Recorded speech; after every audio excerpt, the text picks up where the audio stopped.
Assalomu alaykum. Maqtash bayrammi? Assalomu alaykum. Assalomu alaykum.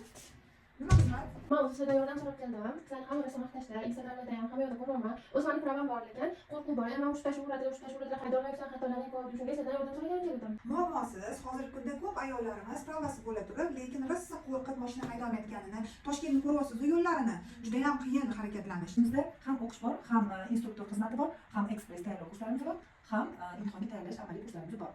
Sizga tushunishim bo'yicha pravis bor, juda ham qo'rquvingiz kuchli. Sizni qo'rquvingiz kuchliligi uchun bizda eng birinchi navbatda qo'rquv yengish. Atakbar avtomaktabida hozirgi kunda avtomat korobka mashinalari orasida xohlasangiz Tesla'da o'rganishingiz mumkin, xohlasangiz Malibu'da, Tracker, Gentra, Cobalt, Spark avtomobillari mavjud. Uyda qanaqa avtomobilingiz bo'lsa, o'shanga yaqin bo'lgan rusumdagi avtomobilda bizlarni o'sha gрамотный instruktorlarimiz sizga yo'l harakati qoidalari asosida mashina haydashni o'rgatib berishadi va qo'rquvingizni yengishda ham yordam berishadi. Ayniqsa o'sha где-то shu 5 kun, 7 kun ichida noldan boshlab o'rganishyapti. O'shaning uchun hech ham qo'rqmaysiz, ishonchli qo'lladasiz. Rahmat kattakon.